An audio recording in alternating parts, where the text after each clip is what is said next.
thank you for coming over today. It's great to see a full house. I am Cyril Grandjean. I will be your host for today. Before we start, please review carefully the disclaimers which will govern the presentation today. We will include forward-looking statements and non-GAAP measures.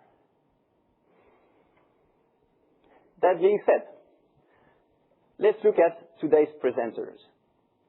So with us today, we have Garrett Senior Leadership Team.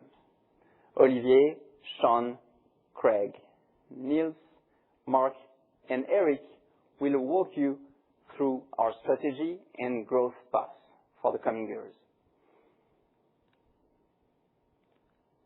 Let's have a quick look into the agenda. So during the first part, the team will explain once again our technology differentiation and will touch on our different technologies and product portfolio. Before the second part, we'll take a 15-minute coffee break downstairs. When we come back, then you will hear Sean and Olivier wrapping up. We will then move to a Q&A. So there will be just one Q&A at the very end of the session. So please keep all your questions until then. We will then wrap up at around 11:30, and then we invite you to join us for lunch. But even more importantly, we invite you to visit our booth. The team here really did a great job in putting together an exhibition. And this exhibition has countless Garrett products. You can really see the broad portfolio of products we have on turbo, and on display we have turbos between 1.4 liter and 150 liter, so really the full range. We also have numerous zero-emission technologies products, so the latest products we've developed and for which we received awards recently. So you can see our e-cooling solution, compare also with incumbent solutions. You will see our e-powertrain, and you can see the masterpiece, at least from a logistics perspective, the Hyundai e-Axle. And believe me, it wasn't easy to fit that part into this building. It's 600 kilogram and almost 2 meters wide. So with that, let me hand over to Olivier to go through the great Garrett story.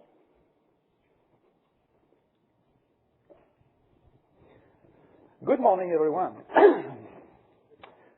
That's great to be here this morning. That's great to see a number of faces that have been following the company for a long, long time. And a lot of you may ask, why is it that Garrett is organizing an investor day in what looks like, at least in some regions, like a turmoil for the automotive industry? Well, we want to give you the perspective of where Garrett is going. Since the last investor day that we did in October 2023, a lot of things have happened. You know that the forecast that we are having at that time for BEV is down.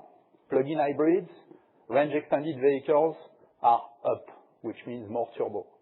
There is a higher need for power generation, which means more turbos as well. At the same time, in 2023, we have shared with you a lot of the new products that we were working on, but at that time, it was a lot of mock-ups, it was a lot of PowerPoint, a lot of drawings, and maybe some of you at that time say, well, are they really going to do that? So the second reason why we are meeting today is not only because of the macros that are interesting and we need to update you on that, but because we have very tangible products, and I really invite you to visit the booth to see that. A lot of them are going into production at the beginning of next year. Next year at this time we'll be in production with these products. The last piece and the last reason why we are together is because we've been doing a lot of announcements for the last 6 months to a year. And we felt it was the right opportunity for us to unpack that for you in a cohesive way so that you understand the way all these announcements are building the future of the company. So with that, let's remind what is the mission of Garrett. Garrett is a technology disruptor. Our game is to work on differentiated technology. We are not there just to be present in automotive. We are just not there to be present just in industrial. We bring solutions to the marketplace that are different and where only a few people can either do what we do or understand what we do. And that's what Garrett is about. So with that, because you've been waiting for it, let me give you a little bit of the perspective versus what we said in 2023. The picture of the company, you know it. All of that, most of you know what is on the slide. We are working with pretty much all the car makers, all the engine makers around the world. And we have a deep reputation of technology disruptor, which means they can rely on us when they plan to expand the portfolio. And when we go to them and we say, we want to expand the portfolio, we have an idea to bring, whether it's e-cooling, e-powertrain, we are credible. But this, you knew it. Maybe one information you did not know, because we did not unpack it that way so far, is that a lot of people consider that we are a pure passenger vehicle company. Today already, 46% of what we do in this company is outside of the passenger vehicle industry. So where does it lead us? 6 points we want you to take away from this presentation today. The first one is that this company is set for growth, and I will come back to that. We are planning for a 5% revenue CAGR over the next 5 and 10 years. We are feeding a differentiated portfolio away from turbo. We have already announced in October 2023 that we would be $1 billion outside of turbo by 2030. We confirmed that number, and now we are setting the path for $2.5 billion by 2035. We are ramping up in zero-emission mobility. As I said at the beginning, a number of the technologies we'll be talking about today will be in production by 2027. So it's not a dream, it's not a PowerPoint, it's real. We are expanding into industrial, and this was the point of many announcements we've been doing, including last week when we announced our deal with Ingersoll-Rand. Something that at the time in 2023 was not as obvious as today, but we are planning to have a revenue on turbo in 2035 that will be higher than 2025. So for maybe some of you, maybe nobody was thinking that we are a melting ice cube. The ice cube doesn't melt that much. And last but not least, you are accustomed to the fact now this company is delivering. When we say something, we deliver, and we are set up to deliver. So let's start first with revenue growth. We wanted to highlight a little bit for you what we see as a trajectory for the company versus what was the trajectory 2.5 years ago. The CAGR, as I've said before, is 5%, in excess of 5% for 2030-2035. In light gray on the screen, you have where we were in October 2023. So as you can see now, our forecast is higher than that. And the point to consider on the right-hand side is that if today 46% is outside of passenger vehicle, it will be in excess of 50% in 2030, and even growing from that point in 2035. So yes, we are on the growth path in our core industry that initially was a little bit struggling. We are having the turbo industry that is quite favorable, and on top of that, our growth initiatives are paying off.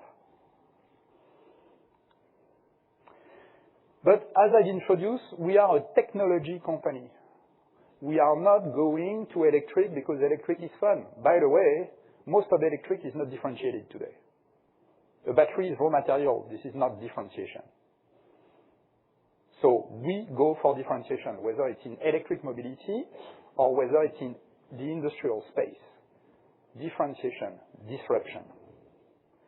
And we do that in a smart way, and Craig, I'm sure, will do a fantastic job explaining to you the way we have been developing and combining building blocks in the company that are differentiated to then do differentiated product and bring that to the marketplace in a very efficient way. Let me pick up just the example there of electric mobility. We talked about e-powertrain for passenger vehicle, e-powertrain, meaning the full electric motor plus the inverter plus the gearbox for commercial vehicle, e-cooling compressors and fuel cell compressors. And you have on the vertical side the technologies, the building blocks that we've been developing in the company and the way we apply them across the product portfolio. 6 launches and counting from there in 2027, and a big ramp-up that will happen between now and after 2030. And by the way, 60% of the revenue we'll generate on zero-emission technology will come from something else than passenger vehicle, whether it's commercial vehicle, on highway, off highway, and industrial applications. So let's focus a little bit on the industrial side of the business. We said a few months back that already in 2025, we were doing in excess of $100 million of revenue on industrial, primarily today on turbo for industrial applications. Genset, whether it's for data center or whether it's for other kinds of power gen systems that you need to support a grid that is struggling more and more. But it goes further than that. The e-cooling compressor, we'll get through the detail of the usage, but a lot of usage across data center, building HVAC, and recently announced battery energy storage systems. And the one we've announced last week, which is this time not cooling compressor, but air compressor, providing air to manufacturing plants and working on a very interesting product with inverter RAM. So in excess of $100 million 2025, growing at double digit, $500 million or in excess of $500 million by 2030, and then the trajectory from there, Sean will unpack that, $850 million by 2035. But as we said, turbo, stronger for longer. Mark will get through the mechanics of that, but if you combine a lower battery electric vehicle penetration with a higher penetration for plug-in hybrids and range-extended electric vehicles, with the fact that on those vehicles the percentage of turbo is higher than on pure ICE, combined to the fact that on top of that there is more technology needed, and then ultimately combined with the recovery of the commercial vehicle industry that has been in a trough for quite some time, we expect that the industry by 2030 will be 9 million more turbos per year than the forecast we had at the end of 2023. And obviously we expect to take our fair share of that 9 million units. You know the company for its financials as well. I think since 2018, we've been able to prove again and again that the setup of the company with a unique variable cost focus, a low capex intensity that is specific to us, is positioning us to deliver across the cycle in a very strong way. We are proud. We like performance. That motivates us every day. And at the end of the day, a number to keep in mind. Between now and 2030, meaning the next 5 years, we'll generate in excess of $2 billion of free cash flow. Gives a lot of optionality for us and for you as we return a significant part of that to our shareholders. Now, the story of Garrett is a story of transformation. And this may have been missed a little bit, but since a lot of you have been loyal to the company, have been following us for quite some time, you may remember when we spun off in 2018, when at that time, diesel turbos was the biggest part of the revenue of the company.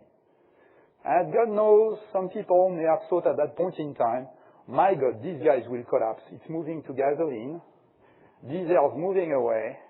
There is no way they will sustain the margin, and there will no way they will sustain the revenue in this company. We've been transforming the company. We've been doing exactly what we told you in 2018. We've become the leader in gasoline turbocharging. We've been leveraging the advance that we are having on variable geometry technology, and the numbers are showing exactly what we said at that time. 30% variable geometry on gasoline in 2025.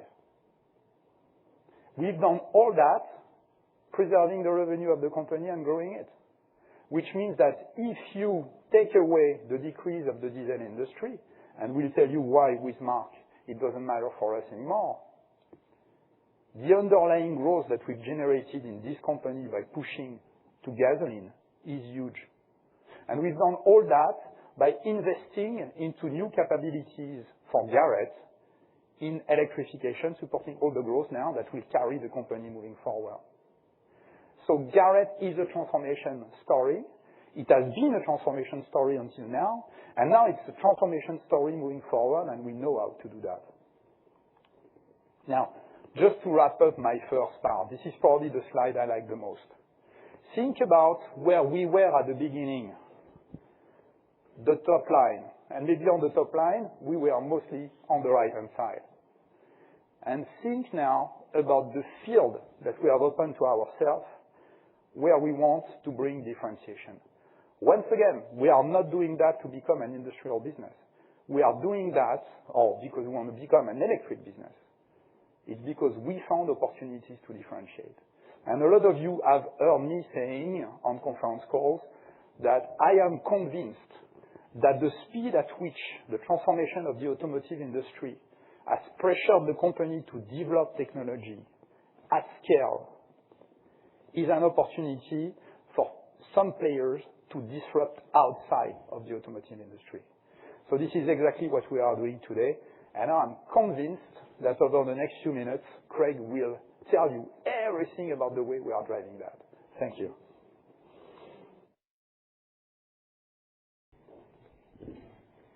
Okay, good morning, everybody. I hope you will recognize that's a great testimonial from our customers on how they recognize and they value the power of our technology and our innovation. I'm Craig Bayless. I'm the CTO for Garrett, and I'm pleased to be back up on stage after nearly 3 years because we've got a great story to tell you about technology. In 2023, we've delivered not only everything that we said from 2023, but we've accelerated the rollout of new disruptive products and technologies. Most of you, I think, will recognize our right to play and our right to win in turbocharging. But you may have questions about our ability to succeed in other areas. You may question if we have the technology, if we have the know-how, if we have the differentiation to succeed and win in things like industrial e-cooling. You may have questions on how we roll out our portfolio so quickly and so rapidly. And you may have questions about how we do it without doubling our R&D investment. And finally, I know some of you have questions. What is our moat? How do we hold back and stay ahead of competition with all of these two new technologies? Over the next few minutes, I'm going to try to explain all of those points to you. Technology differentiation has always been at the core of Garrett's DNA, going all the way back to the start of our business from aerospace in 1955. You've seen it in our mission statement. We focus on technology differentiation that can solve tough problems for our customers in efficiency and emissions and deliver to them unique value. It's always been the engine behind our turbocharger growth, and it will be the engine behind our great future in turbocharging as well. But we've grown beyond that. We now have additional technology that we've been investing in and developing for more than 15 years. Oil-free foil bearings, high-speed electric motors, high-speed power electronics, advanced control software. This is now our portfolio of technologies that's powering the step change in our portfolio and accelerating the rollout of our new products, not only for the zero-emission vehicles, but also for the industrial space. What you would see from our track record is a great track record of innovation. And what you see in the future is we're accelerating that with a step change of rollout of new products. Our customers recognize that, and that's why they turn to Garrett when they're looking for technology leadership. Our turbocharger business was born from aerospace. A turbocharger is essentially jet engine technology. That's how we started and how we were spun off from aerospace, because of that base in technology. So what do I mean by that? A turbocharger is a high-speed turbo compressor. So what does that mean? Turbo compressor means you have a turbine wheel connected by a shaft to a compressor wheel spinning very fast. It's spinning very fast because it's pumping air. It's pumping air at high volume and at high pressure ratio. In the case of an engine, which is the diagram you see on the page, that means we have hot exhaust coming out of the engine, spinning the turbine wheel, which by the shaft is then spinning the compressor wheel. The compressor wheel is pressurizing the air into the engine by a factor of almost 6 times.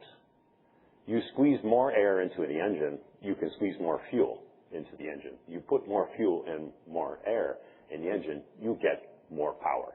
And because it's a smaller engine, it's also more efficient. That's what we mean when we say boosting an engine with our technology. That technology is extremely difficult to master. That turbocharger is spinning at up to 300,000 RPM, 300,000 revolutions per minute. To put that in perspective, when you're driving down the highway, the wheels on your car are spinning at about 1,000 revolutions per minute. So our turbocharger is spinning 300 times faster than that. When that turbocharger is spinning, if you look at the outer edge of the compressor wheel, that outer rim is moving at more than 2 times the speed of sound. And because it's moving so fast, we have to balance it very precisely. So spinning at 300,000 RPM, our turbochargers make less vibration than the cell phone in your pocket. So a lot of manufacturing technology and know-how, in addition to engineering, that goes behind to make that happen. All of these technologies are what power the differentiation in our turbochargers. But those same technologies translate into our new products that we'll show you a bit later. So when we talk about Garrett being based on a jet engine technology, this is what we mean. These technologies are very difficult to master. We have mastered them, and we not only mastered the technology, but we mastered them at high volume scale and production. Very difficult to do and very difficult for others to duplicate what we can do here.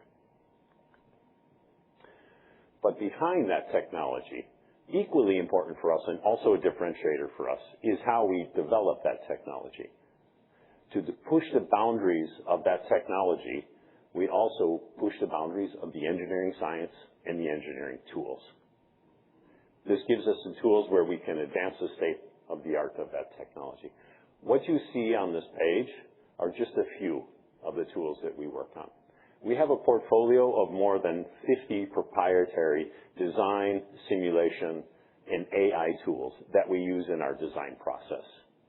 To just give you a few examples, we use AI machine learning to optimize the aerodynamics of our compressor wheels. Many of you know that AI, one of the key success factors of anything in AI, is being able to train it. The massive amounts of data that you need to train AI to make it effective. We have decades of design experience. We have mountains of test data. And we have the technical experts who can tune and guide those models so we can develop and use those models to not only move faster in our design, but to continue to advance the state of the art of performance. Another example I can give you is multi-physics simulation. What does that mean? Multi-physics simulation. When we take those high-speed motors that I'll talk about in a little bit, you need to balance several different physics to make that motor work. Because it's spinning at high speed, there's a lot of mechanical stress on the motor. Because it's very compact, you need to manage the heating and the cooling of that motor. And because you're optimizing the performance, as you're trying to optimize that mechanical stress and the heating and cooling of the motor, you also need to optimize its electromagnetic performance, how it actually works in terms of converting electricity into motion. You need to be able to simulate all of those things together to be able to optimize the high-speed motors that we use in our products. So those are just a few examples of the things that are in our toolkit and allow us to continue to advance the state of the art in our technology. These are not capabilities that you can develop overnight. These tools, this library of more than 50 tools that we have, are based on decades of designs that we have in our library. They're based on hundreds of design standards, proprietary design standards that we have internally. They're based on terabytes of proprietary data that we have, and they are tuned and guided by the expert know-how that we have in our specialists. When you put all of that together, it's a differentiator for Garrett, and it's something that's very difficult for somebody else to duplicate and catch up. We are the leader in turbo, but not only in terms of the size of our business, but in the portfolio that we have in terms of our products and our technologies. And that portfolio gives us a unique advantage when we are looking to expand our range of turbochargers and our range of technology. I talked to you about the technology that's in our turbocharger, the turbo compressor technology that's inside. And I've explained to you some of the design tools that we use to advance the state of the art. We couple those two things together with our unmatched portfolio breadth, and it gives us a multiplier power that allows us to rapidly expand our turbocharger range and the technology in our turbochargers. So what do I mean by that when I say that unmatched portfolio giving us multiplier power? We have in our library thousands of designs of compressor wheels and turbine wheels. We have in our library hundreds of designs of shaft and bearing systems. We have in our library hundreds of materials in our material database. So we can reach into that and use that to expand our portfolio. If you look at a product like our MEG turbocharger, if you started from zero, if you started from scratch, it would take you 5 years or more to develop that turbocharger in the line of turbos for that. In our case, we were able to start from the day we started to the day we had prototypes on the test stands at customers in 12 months. And it's not only the cycle time that was fast, the performance we delivered significantly outperformed the incumbent supplier on that engine. So we could move fast and we could bring differentiated technology. How did we do that? Well, it's in the tools that I was explaining to you in the prior page. So in the case of that MEG turbocharger, I mentioned to you we have AI machine learning tools for compressor aerodynamic design. We took those tools, we took that database of thousands of our compressor wheels, and we could scale it up. Because the MEG's a bigger turbo, so we could use those tools to scale up the compressor wheel, and then we could use those tools to tune the compressor wheel to give the right performance for the kind of engines that our MEG turbocharger is used on. We did the same with the turbine wheel, we did the same with the shaft system, and all the rest of the turbocharger. With that, we've been able to move very quickly. You've seen us do it, and you heard Olivier talk about it. Our pivot to gasoline, our leadership in gasoline VNT, and now with our MEG turbocharger. This is a unique advantage for Garrett that comes from the breadth of our portfolio and the decades of experience that we have. But our technology goes beyond turbo compressors. Turbo compressor is a foundation for everything we do, but over the last 15 years, we've been investing in 4 other technology pillars that you see on this page. These have all been developed organically at Garrett. They've been developed organically at Garrett because we looked outside when we looked for high-speed motors, when we looked for foil bearing, oilless foil bearings. we could not find them. Nobody had the technology that was at the performance level we needed to scale at the level we needed for our business. So we had to invent them. We've been doing that for 15 years. These technologies have been developed, put into production, and industrialized at high volume scale already by Garrett. Our oil-free foil bearings were the first to take that technology and put it in high volume mobility scale. Oil-free foil bearing means when your shaft is spinning, instead of spinning on a cushion or film of oil, it's spinning, literally flying on a cushion of air. As the technology existed in aerospace, we took it, re-engineered it, and developed it at mobility scale. High-speed electric motors, in automotive companies are doing motors, but a typical automotive motor is running at less than 20,000 RPM. We are running at 200,000 RPM, 10 times faster. To drive such a fast motor, we need high-speed power electronics. To control such high-speed power electronics, we need advanced control software. None of those things existed, and we had to invent all of those for our technology. These technology pillars are the basis of all of our products and our portfolio expansion. They're the key to our differentiation, and they're also areas that are very difficult to replicate. You may find some companies that are trying to do some of these things. At Garrett, we do all of these things.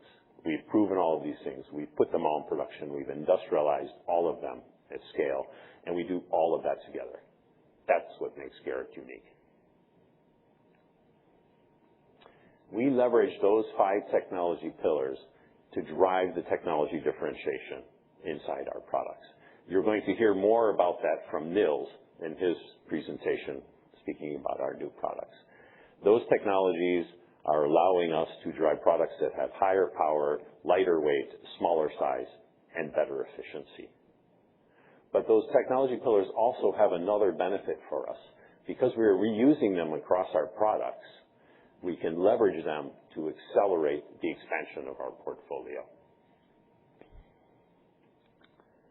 And I can show you how that looks on this page. You see the technology pillars.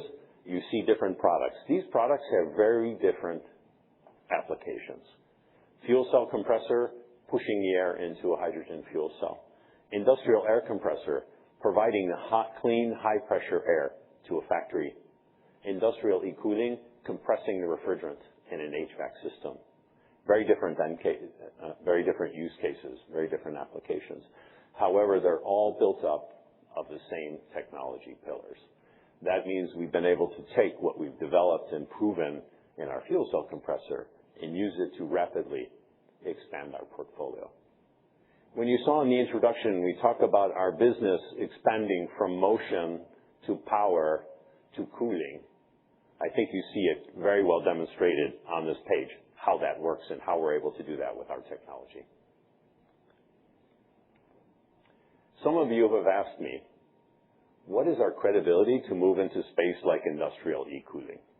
Do we have the technology? Are we able to differentiate? Well, the answer is in how we've built up the technology inside those products. We are using technology building blocks that have been developed and proven in our other products to do that. For example, we have a common software platform that we use across all of our products. It's been developed first in our e-boosting product line, but we use that same software platform inside our e-powertrain, and we are using that same software platform inside our industrial e-cooling compressor. Oilless foil bearings, I spoke about that. We've developed that technology. We put it in production, and we've proven it out in our fuel cell compressors. We've produced and put in the field thousands of oilless foil bearings. We have hundreds of trucks running on the road demonstrating the performance and the durability of our foil bearings. That provides the platform of the oilless technology we need for our e-cooling compressor. And our e-powertrain, which is starting production next year, has provided the high-speed motor and the power electronics that power that machine. Using these building blocks is how we've been able to move with high credibility and with disruptive technology into industrial e-cooling.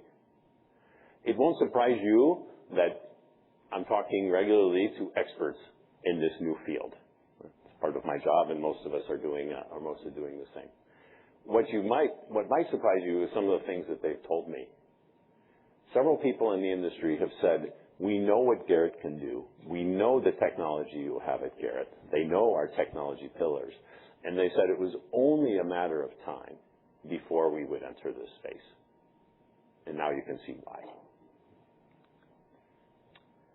To deliver all of these products and technology, we have successfully transformed our R&D organization. We now have more than 500 engineers working on these electrical products. And as we've built up that organization, we've balanced it very carefully because we want to keep our culture of technology differentiation. So we've complemented external hires with also internal transfers and reskilling of our people. Now, you might expect to develop all of those technologies, we would have to double our R&D. But we've transformed not only the technology that we develop, but we've transformed how we develop that technology. If you take a look at the turbocharger industry, over the last years, it's become much more efficient. It's become more efficient because of the engine consolidation that's happening at our customers. What do I mean by that? I mean our customers have fewer variants of engines to support the same production volume. Years ago, a high volume program at a customer may be 200,000 engines a year of a specific variant. Now it's often more than 1 million. So that means they're putting more volume on fewer variants. Fewer variants of engines means fewer variants of turbos. Our turbocharger R&D scales with the number of turbocharger variants. So we can now support a bigger turbocharger business with fewer variants and therefore fewer R&D while we still continue to extend our technology and portfolio in turbocharging. Some of the tools I talked about earlier give us not only allow us to push the boundaries of technology, but they also give us benefits in cycle time and engineering effort. We can move faster with fewer resources to develop our products. And the reuse of those technology pillars that I talked about also drives efficiency in how we do the engineering development. So when you put all of those things together, you end up with 3 results.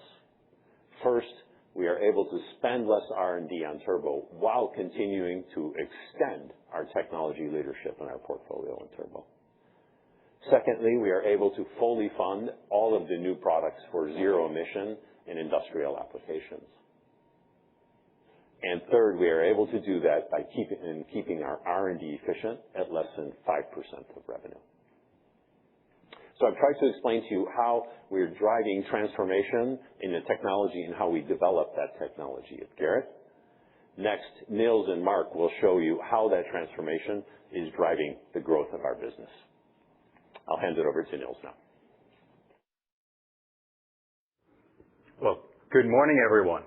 Now that Craig has introduced to you our unique technology pillars, let's talk about our products and how we leverage these technology pillars into our unique, differentiated, and in many ways disruptive product portfolio. I will start today by introducing you to our differentiated portfolio for the zero-emission vehicle space. Then I'll guide you through our, in many ways, disruptive product portfolio for the industrial space, and then hand it over to Mark, who will talk to you about our turbo business and why we are so confident that turbo is not only there for longer, but will also be stronger for Garrett. With this, let's jump into our zero-emission vehicle portfolio. This comprises our high-speed e-powertrain, our fuel cell air compressors, and our e-cooling compressors for mobility. If you look at Garrett, we are all about technical differentiation. We strive to solve technology challenges with differentiated solutions that provide unique customer value that customers are willing to pay for. And that's exactly what we are doing with our zero-emission product portfolio. We have been able, since we met here last time, which was roughly 3 years ago, not only to bring about the products that we had committed to deliver them in terms of designing them and making them real, and you see them downstairs, we've also been relentlessly working to convince global customers. We have convinced multiple customers in the passenger vehicle and commercial vehicle space of the value of our product and succeeded to win multiple production awards for our full zero-emission vehicle portfolio, putting us into production in 2027 with all our products. What's more, and particularly exciting for me to share today, we are accelerating. We are seeing more and more customers that understand the value of our product and designing them into the next generation of their vehicles. So not only do we see us on the path to our ambition for 2030 that Olivier was mentioning, we see further acceleration propelling us to more than $2 billion of sales with these products by 2035. Let's look at them in more depth. And what you'll find is our portfolio covers the full mobility space. We can do passenger vehicle, we can do CV. We focus on the higher power needs, higher end applications. Now let's start looking at our first product, our high-speed e-powertrain. You've heard Craig talking about our technology. We are uniquely able to control very high-speed rotary machines. That's exactly what we are applying in our high-speed e-powertrain. We are applying an e-motor that spins twice as fast as the industry average. Now what that does, most importantly, provides much more power in a much smaller e-powertrain package. What's more, it is a product that needs significantly less material content than existing solutions. You need significantly less copper, less aluminum, less magnets, and less rare earth materials in our e-powertrain technology, which, as you can imagine, is a big deal in the current geopolitical environment. What's more, if you're reducing material content by 30%, you are reducing the cost of your product significantly versus mainstream product. That's exactly the benefits of our product that are making us successful and that are bringing more and more OEMs to us, mentioning to us that high-speed e-powertrains are the superior e-powertrain technology. Now, let's look at commercial vehicles. And then as a general rule that I want to give you today, the higher the power needs of an application, the bigger the benefit of Garrett's high-speed technology. Now, obviously, a Class 8 truck needs a lot of power, so that's where we fit and strive the most. What you'll find is that we have unique ability to improve the energy efficiency while reducing the weight of the e-beam. You see it downstairs, which enables us to improve the total cost of ownership of a vehicle.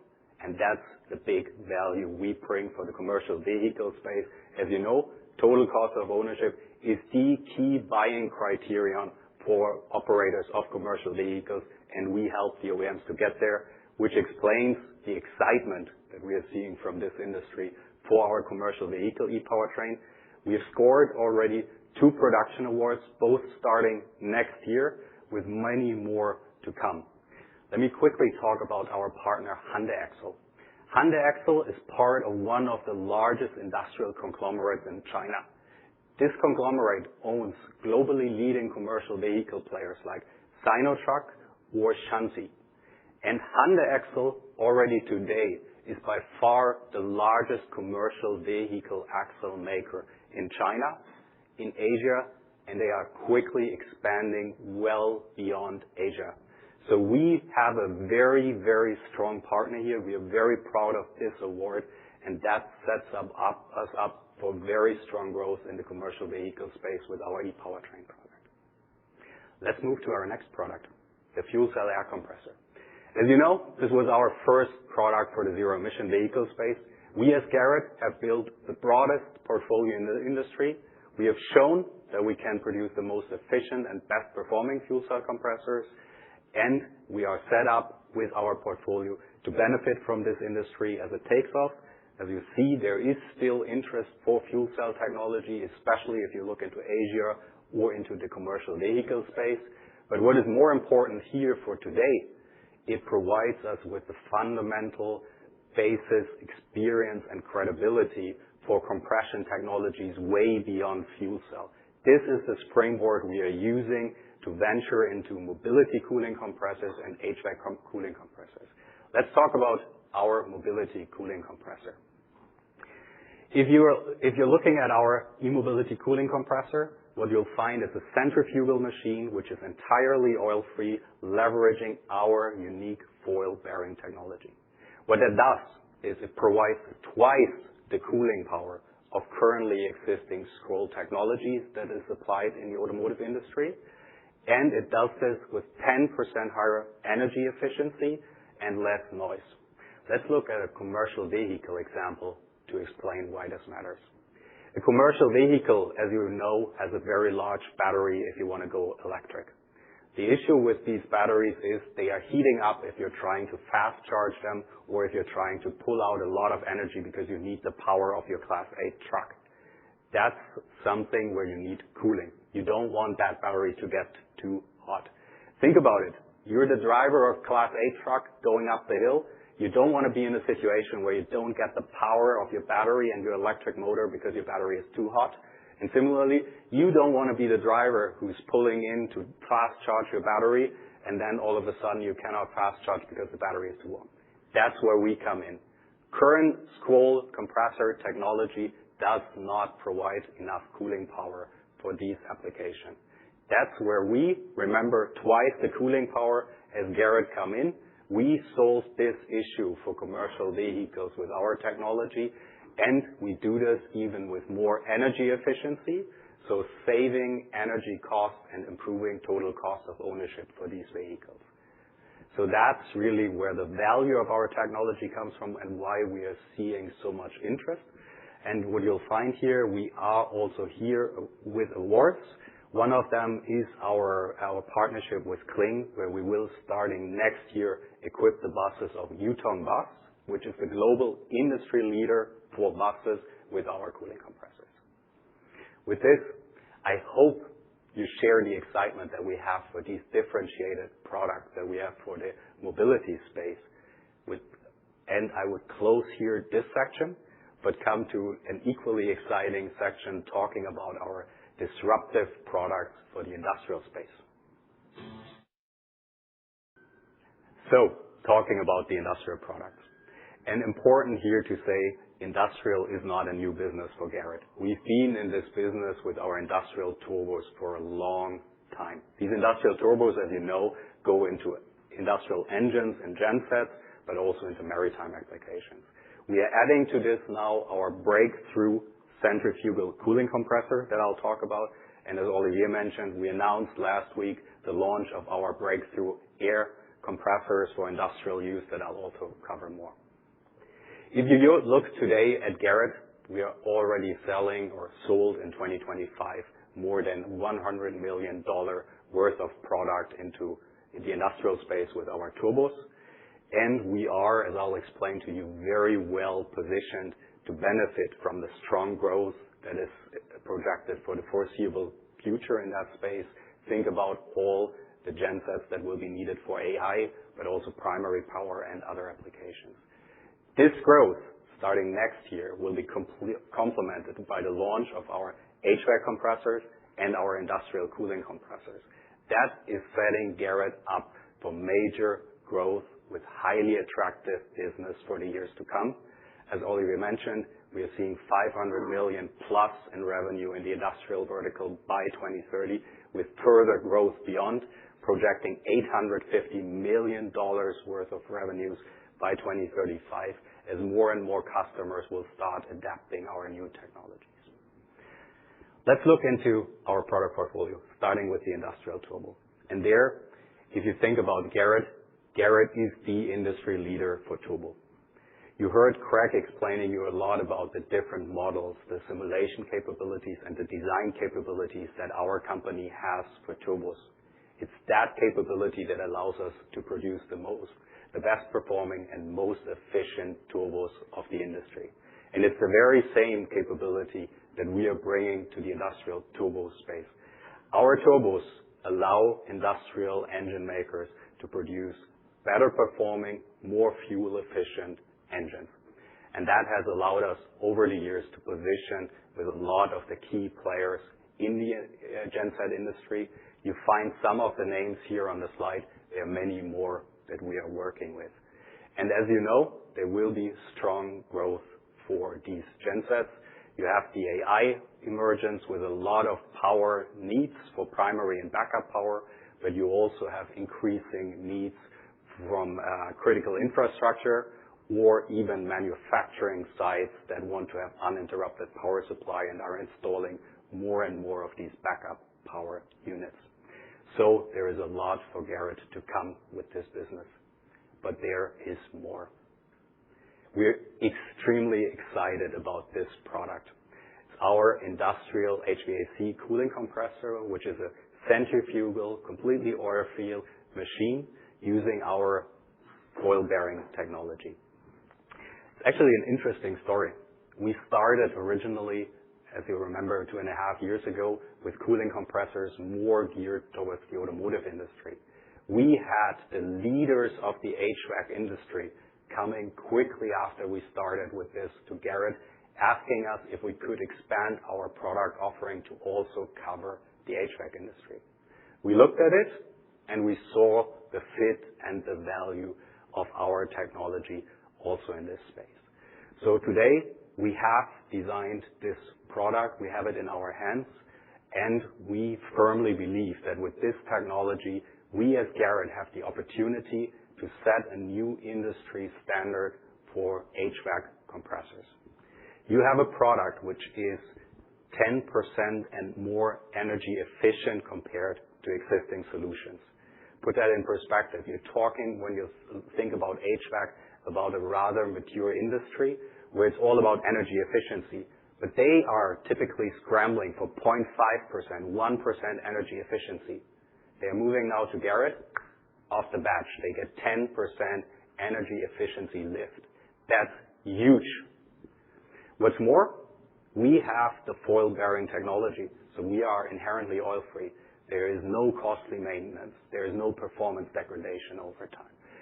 There is clearly also a startup advantage of our technology that I'll talk about. So there is a lot of value in that technology, and we can produce it, as Craig mentioned, with the scale, cost, quality of automotive.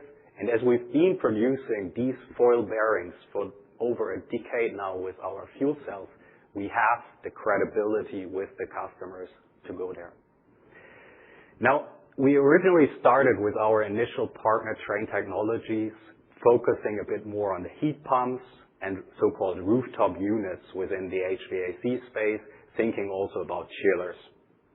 Since then, we've spoken and learned much more. We spoke to the key players of the industry, and we're seeing that our technology universally applies across different applications in the HVAC space.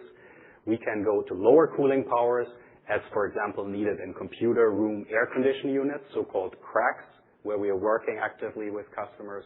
We have announced the other week that we are working on battery energy storage units with our partner Yutong. So think about battery energy storage as one of these large containers with a lot of batteries to store energy access from renewable production, solar, wind, and so on. We are working with Yutong, which is the global leader in that space, and will start production next year. But we've also seen that we can go much further up in terms of the cooling power. You might have seen downstairs our IRC68 cooling compressor. It's already a big compressor. We can go much bigger than that, and that enables us to enter the space for large chillers as required in hyperscale data center cooling, and we are actively working on that also with multiple customers. There is truly a huge demand and momentum for this technology. We've been asked a lot of questions about, okay, Garrett, but how does that really compare to existing technology? So here a slide where I want to guide you a bit through that. What you find today in the HVAC space is mostly two compressor technologies. You find so-called scroll compressors, which are typically used for lower cooling power needs. And then you find for the higher cooling power needs, the so-called MAC bearing-based centrifugal compressors. Compared to both technologies, we have that energy efficiency advantage, which by itself is a huge advantage. However, there is more. We have that unique foil bearing. We are oil-free. We have no maintenance fees. We are much simpler to integrate into an HVAC system, saving the HVAC players money and time on their engineering side. We are less noisy, so there is really a lot of value of that technology when you compare it with existing technologies, and that's why all the key HVAC players in the industry are coming to Garrett and want to work with us and put that product into their portfolio. So I hope you share the excitement that we have on this product and see why this has the opportunity to set a new industry standard. Let's come to our latest addition in that space, which is our industrial air compressor. Now, this one took a slightly different route. We have a very stringent and clear innovation process in our company. We have an incubation team that looks at the different opportunities we might have with our technology. We go through very clear stage gates in terms of what is the industry size? What's the size of the price? Could we fit with our technology? Can we differentiate enough and bring the value that we want to see? And does the business case for that technology hold? On this technology, we checked all the boxes. Our team had come to us telling us they believe they can reconfigure our fuel cell air compressor to a superior solution for industrial air compression. And we went through the processes. We checked the boxes. We gave a small budget to our team and said, go ahead, build a prototype. We took that prototype and put it in one of our plants and were blown away by the results. Very, very high energy efficiency, good durability. We took that test data and that experience and brought it to the industry leaders, and that brought us to last week's announcement with Ingersoll Rand that wants to apply that technology across their portfolio. Now, let's talk a bit about air compression and what it really means. Air compressors are used across manufacturing and process industries.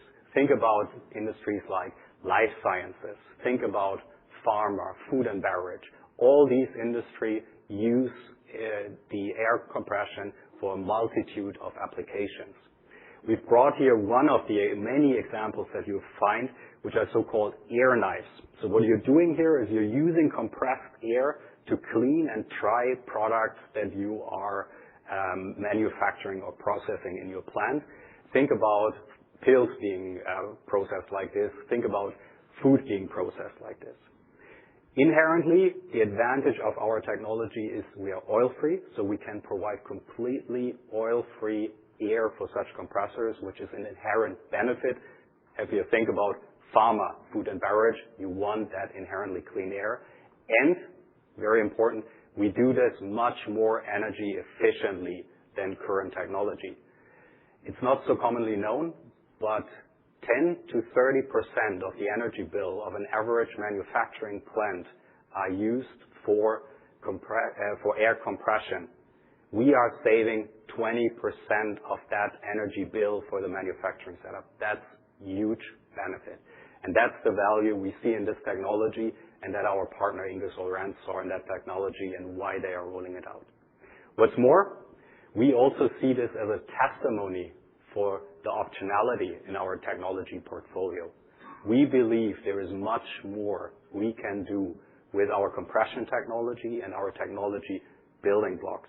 And that's where our stringent innovation and incubation process comes in. I can assure you we are working on multiple additional venues, but we will make sure that whatever we focus on are the right topics which create the highest shareholder value. And with this, I would close the industrial section. I hope you share the excitement that we have towards this business, which really has the opportunity not only to bring a lot of growth, but also transformation for us. And I would hand it over at this point to Mark, who will talk about our turbo business and why we see much more revenue for longer from that business. It's great to hear the customers talk about how we solve their problems. I'm responsible for the turbo business at Garrett, the backbone of Garrett. Over the next few minutes, I'm going to speak to you not just about the resilience of the turbo industry, but the growth story that we see for turbo. Turbo covers a broad range of applications. It's used everywhere internal combustion engines are used, from small passenger vehicles to large commercial trucks, tractors, to big industrial generators. Turbo brings more power, better fuel efficiency, and helps lower emissions. Olivier already pointed out to you that for us, we're not just the number one player, but in 2035, we see the turbo business for Garrett bigger than it was last year. Let me unpack that a little bit for you. Back in 2023, when we forecasted the turbo business, we still forecasted growth. But if you look in the middle for 2030, we now see a higher growth than we did 3 years ago. A part of that is driven by the macros that Olivier highlighted, where we see more hybrids. Battery electric vehicles are not growing as fast as once anticipated, and there are more hybrids in passenger vehicles. And those hybrids are turbocharged. We also see growth on commercial vehicle. Olivier mentioned to you that when we look at our business today, we are a little more than 50% passenger vehicle, but commercial vehicle, industrial, and aftermarket, those businesses are growing. And by 2030, those businesses will be more than 50% of our revenue, creating the long-term resilience that's going to position us for growth all the way to 2035. I'll go into those macros just a little more. Olivier mentioned to you, we see 9 million more turbos on the industry by 2030 compared to what we said in 2023. Big portion of that is coming from the reduced outlook on battery electric vehicle growth. We now see that growth replaced by hybrids. Those hybrids are turbocharged, and we see more turbocharged hybrids than we did 3 years ago. And we see higher technology, more VNT technology on those turbocharged hybrid engines. On the commercial vehicle space, we are at a cyclical low right now, but the demand for infrastructure and the rising demand for energy, particularly on data centers, is driving continued growth on commercial vehicle out to 2030. So we've got very favorable macro conditions for Garrett. When we look at our portfolio, we cover this wide range of applications, but we don't cover them with one technology. We're solving customer problems, and those applications have different needs. Could be power, could be fuel efficiency, could be lower emissions, could be a combination of all of them.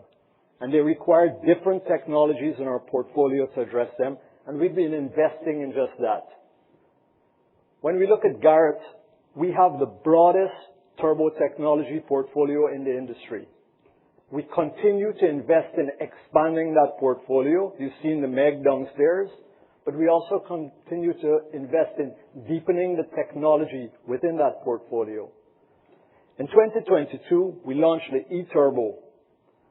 On this application, E-Turbo is basically a motor on a turbocharger, and that motor helps the turbocharger accelerate faster, but it can also recover energy and put it back into the electrical system on a hybrid. This year, we launched an E-Compressor.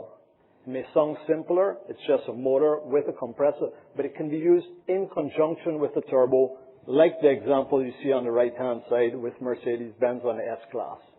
Using an E-Compressor on this engine enables faster throttle response, which improves the drivability and the driver feeling for that vehicle.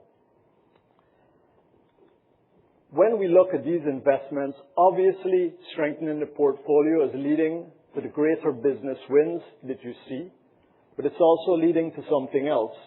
Because the turbo is such an integral part of the engine, because it's such an expensive component on the engine, often sourcing awards are made well in advance of the vehicle launch. And this is why we can already forecast out to 2028 that more than 80% of our revenue is contracted, which gives us good long-term visibility. A part of that is coming from the growing scope we have on CV, where we've expanded the portfolio into MEG. A part of that is coming from the technology investment we've made on passenger vehicle into e-boosting.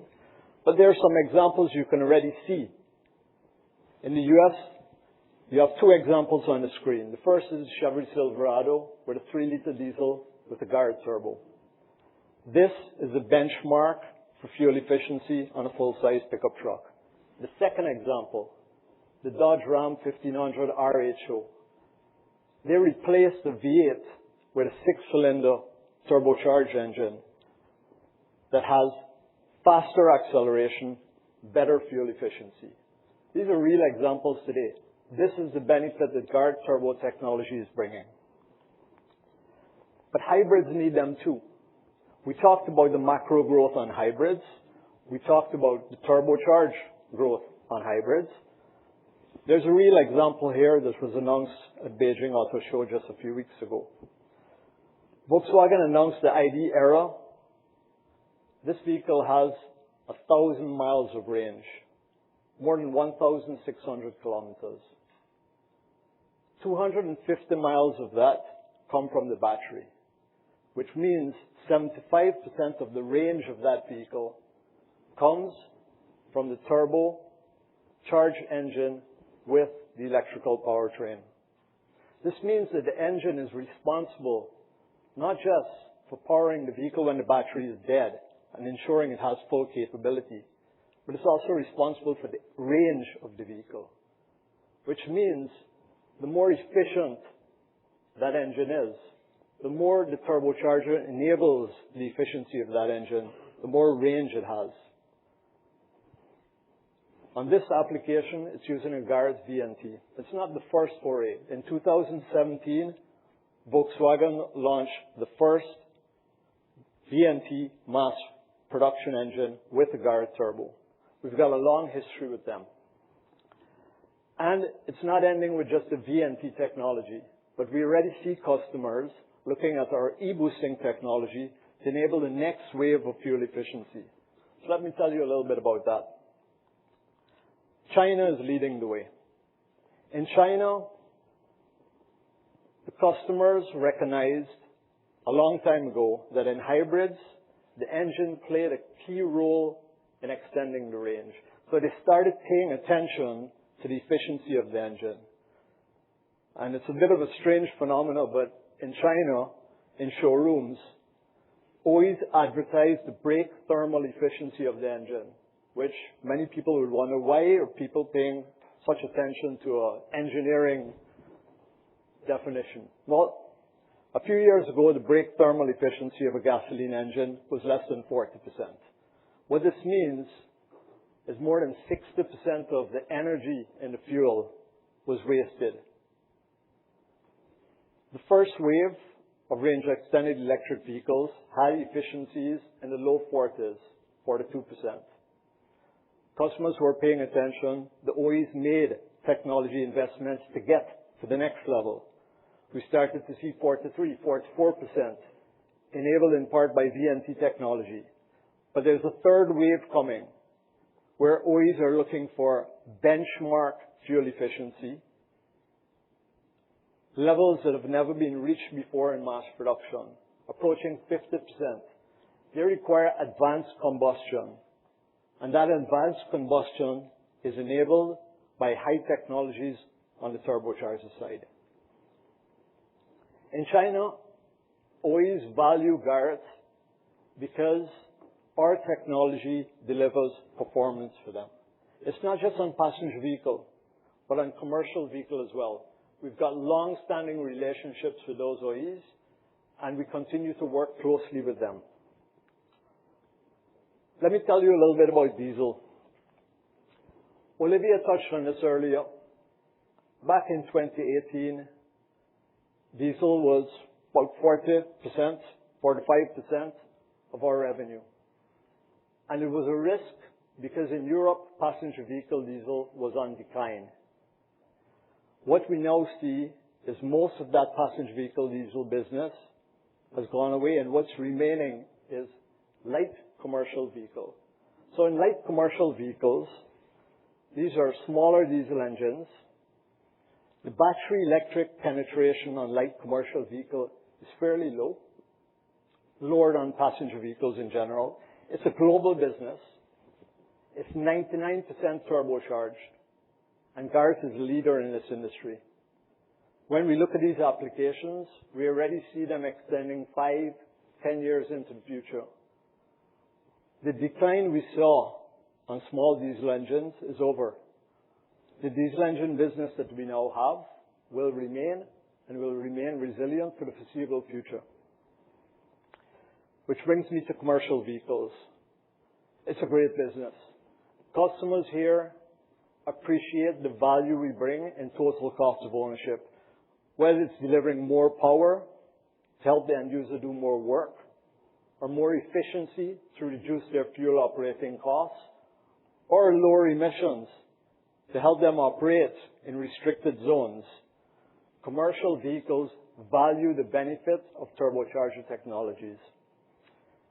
We see in this industry favorable macros, construction growth driven by infrastructure, mining driven by electrification and the demand for higher materials, and in power generation driven by the demand for more and more energy.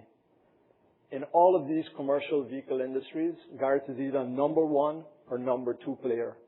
We're well established and have long-term relationships with the industry leaders in those particular verticals we show here. With this, I hope that you can believe me when I say to you that turbo is a resilient industry for us, but it's also a growth opportunity for Garrett. We are well positioned to continue growing and be stronger for longer. And with that, I'll turn it over to Eric to tell you what that means for the aftermarket. Good morning. It's great to have the opportunity to tell you more about Garrett's aftermarket business this morning.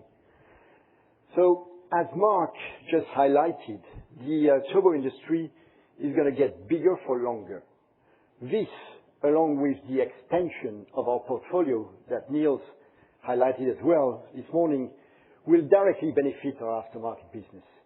And that business, which is already a great business, will be even more exciting in the future. And that's what I want to show you here. So let's start with a few facts about our business. We are the number 1 turbo brand in the aftermarket. We have more than 150 million vehicles and engines all around the world on and off-road that are fitted with Garrett turbochargers. And this number is only going to get bigger with the addition of all the vehicles that are manufactured and fitted with Garrett chargers in the different OEM plants. We have a very strong brand, attracting a lot of customer loyalty. Okay, the tattoo that you see at the center, that's not mine. Okay, that's not my forearm, but that's actually one of our customers. It's true. So this creates a lot of value for us in the way we sell and we go to market there. The third thing that I'd like to highlight is that this is very much already a commercial vehicle business. More than 65% of our revenue come from light commercial vehicle on and off highway, and industrials. And this number is only going to get bigger. If we take the example of the industrial turbos, the Meg line that we are launching and ramping up with customers, for $1 of revenue generated on the OE side, we're getting $4 of aftermarket. That's the power of these range in terms of the aftermarket revenue. Now, let me tell you what are the ingredients that we use to run this business. The first thing to know is that turbo repair is an infrequent, expensive, and critical repair. It's not like changing brake pads or a wiper. Okay? It is like heart surgery for the engine. And if you do heart surgery, you don't want to do it too many times. Okay? So that is why there is a lot of value in getting through this process of repair with a turbo that fits the requirements that were designed when the vehicle was launched, when the vehicle left the factory where it was built. So we have developed a range of product offering that cover the entire life cycle of the vehicles, from the time they leave the factory to 15 to 20 years when we talk about passenger vehicles, and even longer, 30, 40 years when we talk about commercial vehicles or industrial engines. This range that you see from new, remanufactured, what we call Reman Max Life for the older vehicles, share common ingredients, original specifications, original components, using the same manufacturing plants as the OE turbos that are manufactured for OEM customers. So all of these create the performance, the reliability, the durability, and the quality that customers expect from the Garrett brand. So as the turbo aftermarket is a very different business from the traditional wear and tear automotive aftermarket business, the turbo manufacturers have mostly focused, because it is a difficult product to develop and launch, and it is expensive as well, they mostly focus on their install base. So we serve mostly our install base, and the other turbo manufacturers mostly serve their own install base.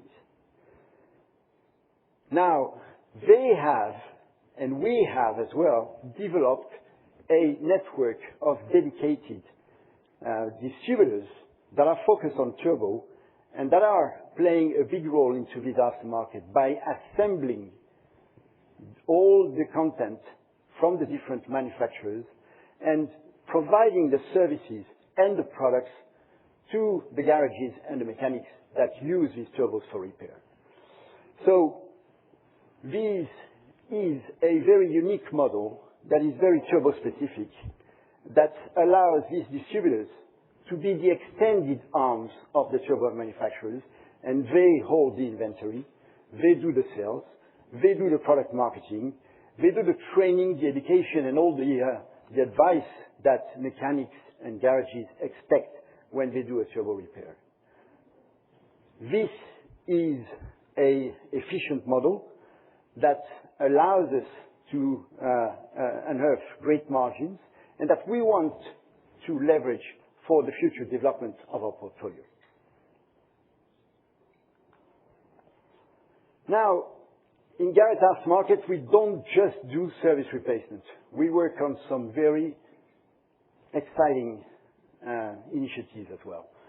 And starting on the left with performance, we have a range of high-performing turbos that we have developed and manufactured to fit the needs of performance enthusiasts and amateur racers. These turbos deliver from 250 to 4,000 horsepower. If anybody is interested into an engine upgrade, I think we have a solution for you. Just come at our booth after this presentation. We'll find a way. This is the most complete performance lineup that exists for these amateur racers and performance enthusiasts. But we are also active in motorsports. Professional OE motorsports teams come and see us, and this is not a sponsorship initiative. We run this as a business, and we provide the technology and the support in turbo so that this team can win. We have been the technical partner of Ferrari F1 team since 2013. We have as well supported all the teams that have won the 24 Hours of Le Mans for the past 26 years. We expect in the next few days when the 2026 race will take place to add a 27th consecutive win into that. So it's just to show you the support and the technology that we can give to these professional teams. And I invite you again to see on our booth, we have some very interesting products to show, namely a Ferrari F1 Turbo, not from this season. Confidentiality, of course, forbids us to show anything from this season, but from the last one, which is a great piece of technology. And lastly, we don't just do the aftermarket or the motorsports or the performance, but we look after some areas, some customers that do not have all the sophisticated needs in terms of development of a traditional automotive business, OEM. Okay, so we are active in power sports. Power sports mean recreational vehicles, side-by-sides, jet skis, snowmobiles, where we are supporting these customers, and this is an area where the turbo intake is growing and represents another one for additional growth. So what I would like you to take away is that we have great opportunities for growth in our aftermarket business. Secondly, we have a model that is agile, that is efficient, that allows us to create great margins. So combination of growth opportunities, great margin, will make it an even greater business, and that's why we love it. Thank you for your attention. Now I turn it on to Cyril for further announcements. Thank you.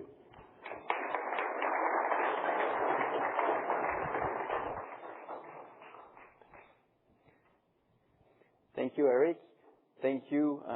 A big thanks to all the team for a very insightful presentations. We now have a 15-minute break downstairs, so please be back at 10:45. Thank you. All right. Hope everyone's caffeinated and ready to go. And I hope you're super excited like I am about the growth trajectory this company has. Over the past 5 years, as Craig and Olivier and team were explaining, we've been working relentlessly to drive what now is turning into a growth story. And that is what's so exciting. But more importantly, it's a diversified growth story. It's a shift and it's an acceleration into new industries within our financial framework that will deliver profit and, most importantly, and nearest and dearest to my heart, cash flow. And we're going to do that as we drive this diversification forward into all these new industries. And we're going to talk a little bit about that. We saw in the earlier presentations the addressable market, what it meant, how it is. But with this diversification in sales, we are broadening and addressing new industries, which will in turn continue.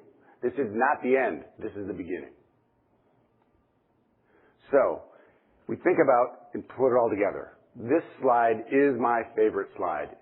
It's my favorite slide, like it was Olivier's, but this one has the addressable industries on it. And this is what's so exciting, because this is just where we sit today. But as several of the presenters alluded to, there is much more opportunity as we move forward. But as we sit today, we see diversified sales growth that will be profitable and cash generative within our financial framework. So let's talk a little bit more of that. You've seen this slide earlier.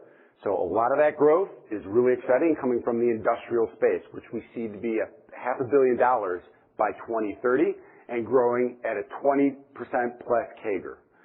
But that's not the only thing that's growing. Everything else is growing. Mark talked about turbo. We looked at all the other verticals we operate in. It's extremely exciting, and we are now a growth story, a 5% CAGR over the next decade that, again, will be delivering profitability and cash flow within our financial framework. And we've updated the ASP slide for you because I know it's important for your modeling. But what you're seeing here are a few new products, but most importantly on the industrial level on the slide, the ranges are really wide. We alluded to some of the cooling and the e-powertrain solutions that are going for commercial vehicle and larger industrial applications. When we start to really look at things, the size of the machines we're dealing with at the upper end are massive. and thus driving a massive ASP. And I'm sure we'll have more on that as we proceed in the next 5 years. And Garrett, I just have to remind everyone, is a high-performance company. It's high performance in its operations, but it's also a highly performing financial company. We deliver our financial results solidly and despite challenges across cycles. And we've proven this time and time again in what has been a somewhat static environment in terms of overall vehicle production since COVID, but we have continued to deliver, and now we're really seeing a firm path of growth. You see our financial framework on the left-hand side of this slide, and we will adhere to that as we move forward, delivering our margins within the framework like we have today, maybe better, depending on how things go, and we will be cash generative. We will continue to operate in a CapEx-light environment. So let's talk a little bit about how we do that. Okay, it starts off with what Olivier talked about. We operate in an environment where we are not vertically integrated. So what that does is drive a large supply base that we manage, and most of that supply base is in best cost countries. In turn, we are also assembling and keeping only the quality critical and trade secret manufacturing processes in-house. That allows us to constantly optimize as we're launching and innovating new products to do things better, more with less resources. So that all translates into a 5% year-over-year productivity that we're seeing from both supply base and operations. And that also translates into our variable cost structure, greater than 80%. And that allows us to flex our cost structure as we deal with some of the cyclical impacts that we've seen in the past, such as tariffs, such as geopolitical disruptions, such as inflation, such as stagnant volumes. We've consistently delivered and increased margin over the past 3 to 4 years because we're able to flex our cost structure. And along with that, translates into a capital-light model, less than 3% of CapEx of sales. And that also makes us nimble. And as you will see, when you start to compare our adjusted EBIT to others, makes us superior and top of the industry. And it doesn't stop there. As Craig talked about, we also push down into RD&E and SG&A. We are constantly looking to do more with less and be as optimized as we possibly can. And Craig gave us some good examples of that on his slide. So let's talk about how we compare. So as I mentioned, when we look at CV-focused peers of ours, we're at the top, right where we should be. But at the same time, our free cash flow conversion is still much higher. So these are very, very powerful numbers, and this is just where we sit today. If you take all the benefit that we're going to see as we go forward and grow at a 5% CAGR over the coming 10 years, to me, that means there's still a lot of valuation upside, especially as we see this industrial opportunity really taking hold. Again, $500 million of industrial sales growing by 2030, growing at a 20% CAGR. All right, and over 50% of our revenue coming from non-passenger vehicle by 2030, which will expand as we move forward into 2035. And for me, what you see here is just the start. And by the way, these are based on today's stock price, effectively. So in my mind, we still have plenty of upside. And what have we been doing up to this point? Well, as you all know, we've been returning value to shareholders. This is a key component of our capital allocation strategy.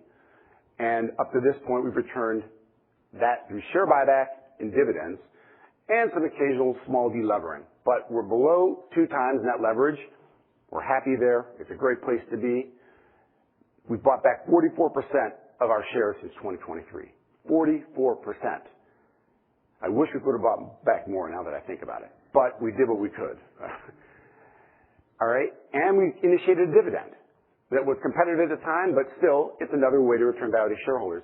And we expect to continue to stay within this framework of returning 75% of our adjusted free cash flow to shareholders through buyback and dividend as we move forward. So for me, this is an amazing story, and it's underpinned by growth, and growth amongst a diversified set of new industries that will continue to expand. And this is what makes it so exciting for me. And I think I'm going to now hand it over to Olivier to wrap it up.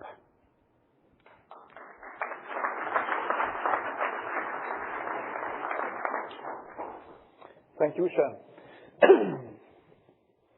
I like the slide with the comparison to the other industry sectors showing the runaway. In this company, we are not excited about what we have done so far, as busy as we have been for the last 8 years. We are excited about what's coming. This is what motivates us every day. This is why we wake up. So, just to wrap it up, I'm coming back to a few points. It's clear that we are expanding outside of our base. We are learning. We are finding more opportunities, and it's real, as you can see, with a lot of SOPs, a lot of products that will get into the field over the next 2 years, and I will not repeat everything that has been said by both Nils and Craig on this one.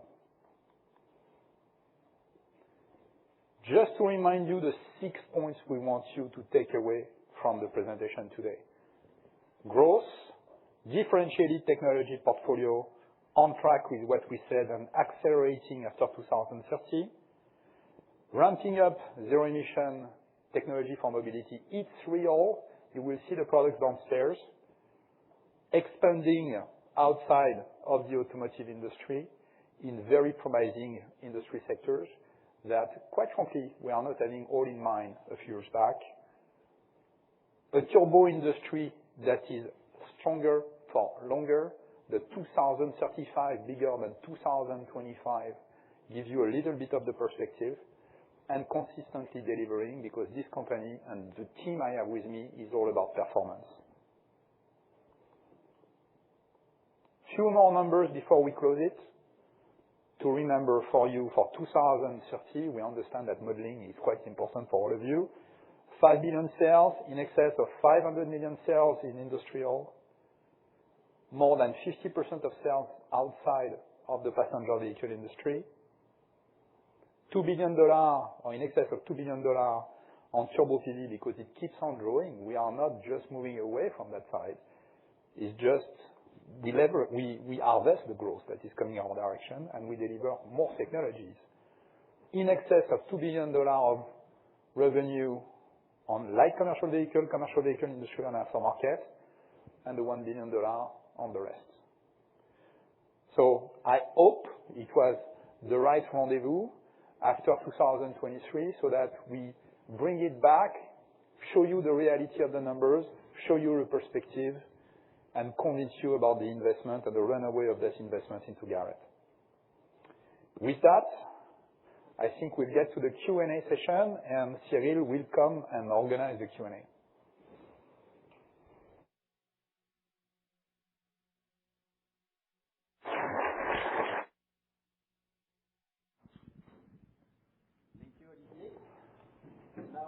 While we are moving the seats, I invite all the presenters to come on stage for the Q&A. During the Q&A, if you have a question, please raise your hand, and Chris will be on one side of the room, I'll be on the other side. Thank you.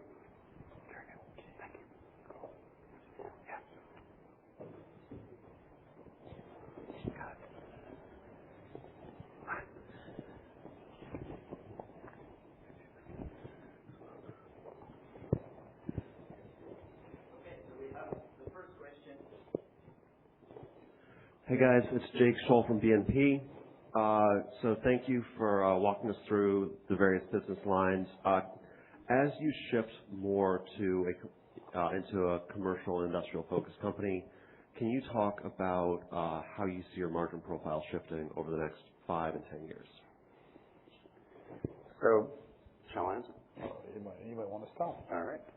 Well, as we mentioned in the deck, there could be a trend of margin expansion, but we're cautious about this. Our margins are already very good today at 14.9% as a midpoint guide for 2026. But for sure, as you start to see that mix shift over time, especially post 2030, as the industrial piece really starts to kick in, we should see some opportunity there.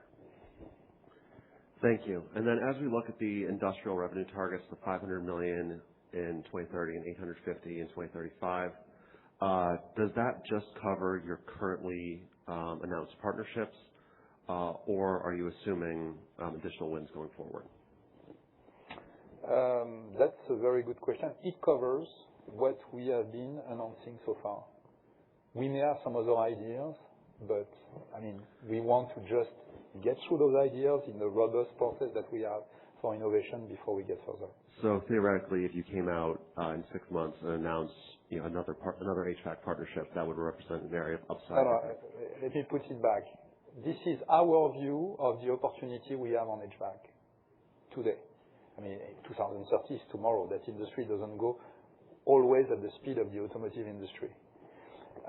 But what I would say is that we keep on working on some other opportunities to develop our product range, and this is obviously not in our forecast because we did not commit to it yet. Thank you.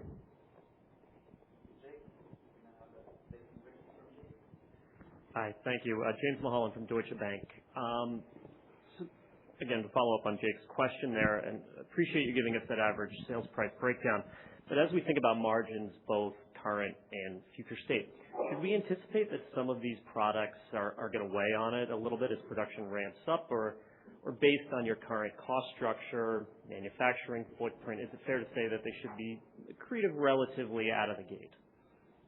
Well, we keep on with the statement we made from the beginning. Everything you've seen today is at or accretive to what we have today. And that's the spirit of it. The model that drives that is the same, which is we are not planning to turn with new innovation from low vertical integration. We are leveraging quite a bit the supply base.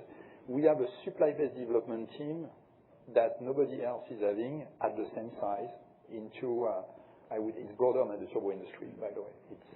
It's going across. That's the feedback of our customers.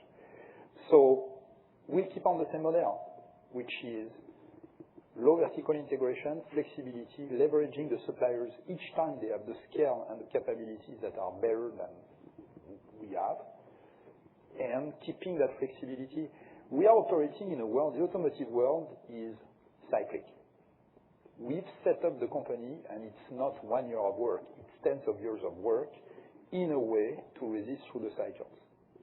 It happens that we are a little bit a special animal in that respect in the automotive world, but we have the model we think fits the automotive world. And when we get into the other areas where we are, we recognize you have some cycles as well. So the model that is successful today, we think is the model that we need to keep on for the future. And we are spending a lot of time today at re-questioning our investment, our CapEx, the working capital necessary to go after these opportunities.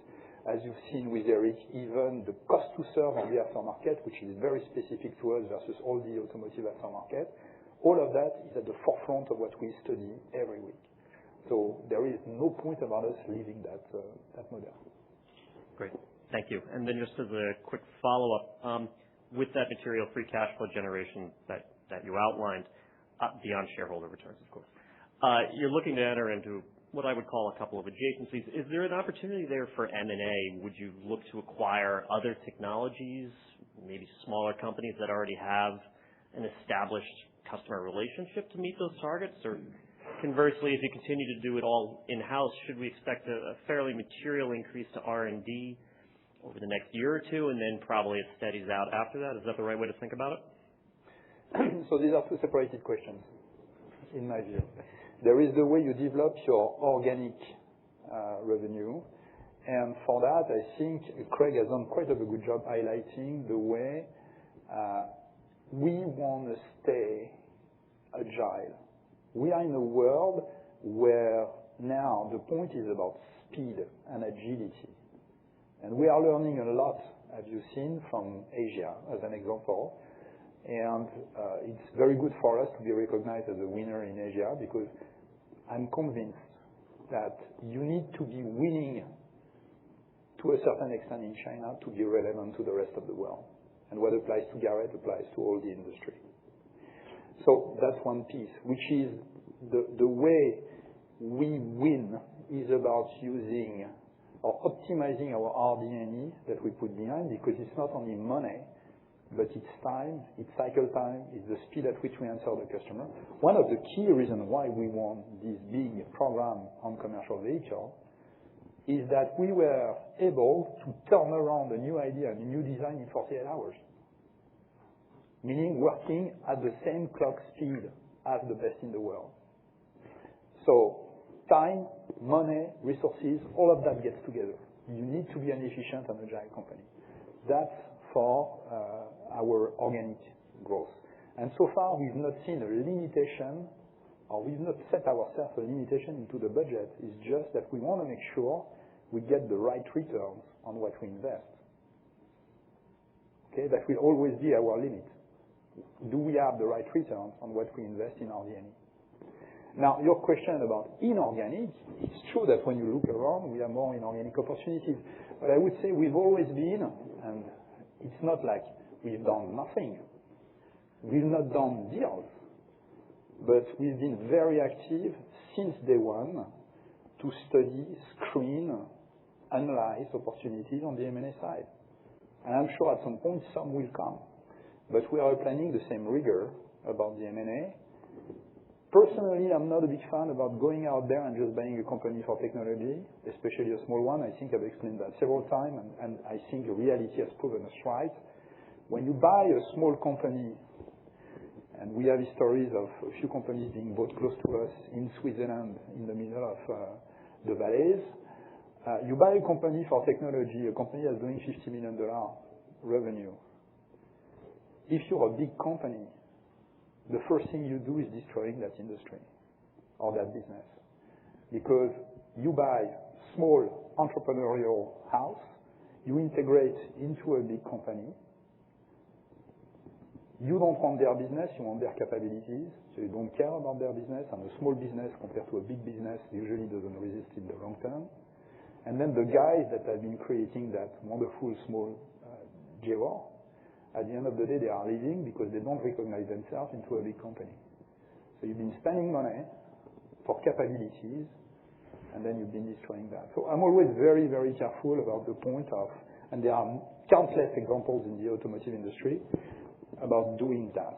But it doesn't mean that there should not be a company with scale, you said channel access for us when we get to new industries and everything. I mean, the scope is quite wide, but we go at that in a very, very disciplined way. Great. Thank you.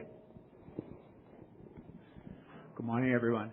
I'm going to follow up on with another question on margins. You guys have, over the last few years, guided to 25% incremental margins, if I remember correctly, maybe 25 to 30% incremental margins, which would imply, maybe 300 to 500 basis points of margin expansion over the next 10 years. Call it 30 to 50 basis points a year. Looking at the makeup of the growth that you're talking about here, as a more industrial and commercial analyst, I would think that the industrial stuff should be very accretive to margins. You don't have the same, price give back dynamics that you do in autos or anything like that. So, and the value proposition that you're presenting there should demand a pretty good premium from your customers. Why wouldn't you be able to continue to generate that 25%, 30% incremental margins on growth over the next 10 years? I mean, that is the model, and we need to see how the industrial opportunity evolves. But where we're looking right now, we don't necessarily see a significant footprint expansion needed. And actually expanding the footprint isn't really a big CapEx for us. It's more the lines. A lot of the lines and the tooling are customer funded. And so that's, again, part of our capital light model. But certainly we would expect incremental sales to come in at margins that are accretive, especially in the industrial space. It's just at the end of the day, it will all vary depending on the, I hate to use that term that the finance team loves, which is mix. At the end of the day, it depends on the mix. And we have a lot of things in the water, and not everything will work at the same speed. We need to recognize that. So, but directionally, yes. I would think that over the next 10 years, mix should be a plus, not a minus. Maybe just on the zero emissions stuff. You guys have announced a couple projects that start production in 2027. Can you talk about the path to $1 billion in 2030 and then to $2 billion in 2035? How we should think, I guess, the first 5 years, the cadence of how that progresses, kind of what kind of revenue you're assuming in 2027 from those projects, if you're prepared to disclose that yet, and kind of what the cadence is as we get to $1 billion from that in 2030. Thanks. The 2027 is the beginning of production. Giving today, if you shift by 1 month or 2 months during the year, it can have quite a big impact on the way we plan for it. I don't think we'll give numbers right away on this one. One thing I'd like you to keep in mind is that 5 years ago, we gave a target of 2 years and a half ago, we gave a target for 2030. Today, we are realizing that target sits somewhere on the steep part of the curve. Quite frankly, depending on the way the curve is looking at, there can be a little bit of movement around that. But the slope is steep.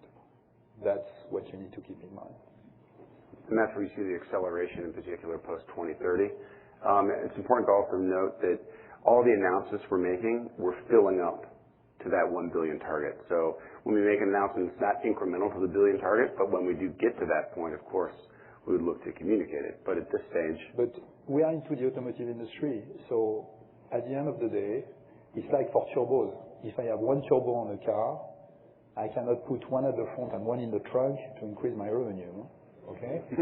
So that's the same. Once you're on any axle, you're becoming a prisoner of the platform success, the success of your customer and everything. So there are usually variability around that. What we are giving you today is the best estimate we have. We have one more question from Eric.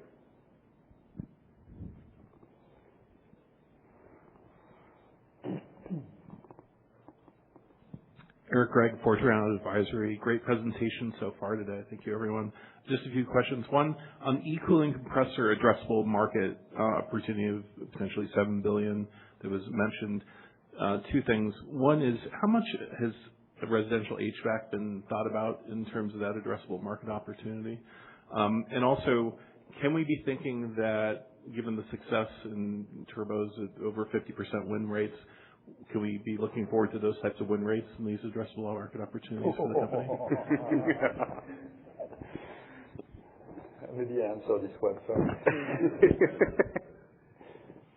I'm super optimistic considering the traction we are having from all the customers spending a lot of time getting to us and lining up tests and everything for the product moving forward with much more use case than what we had in mind at the beginning.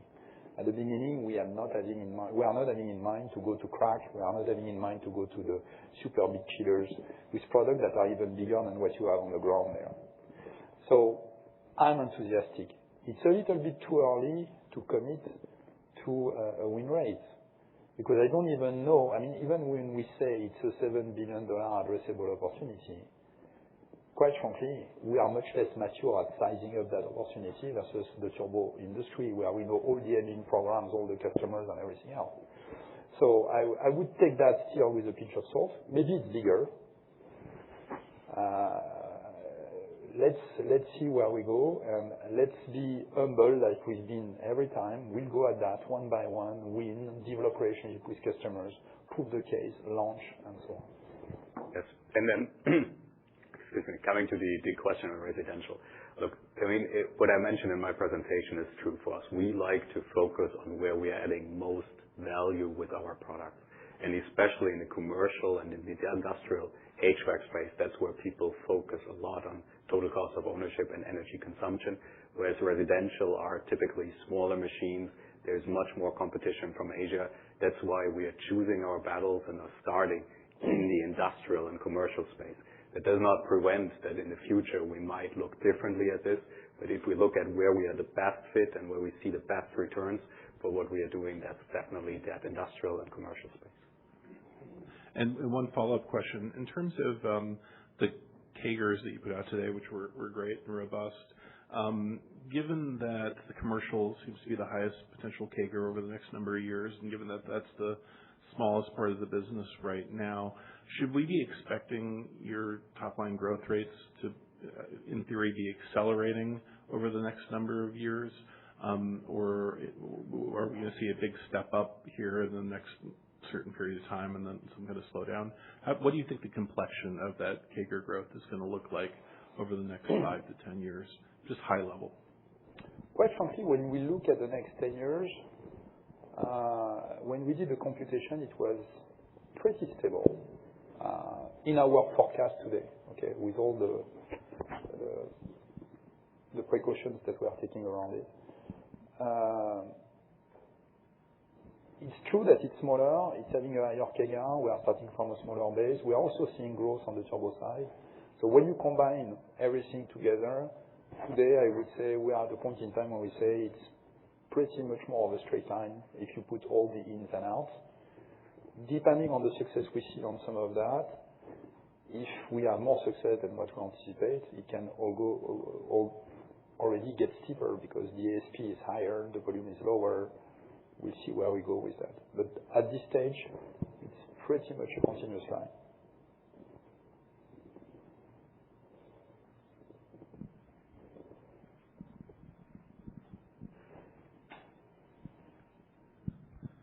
Mason Bourne, AWH Capital.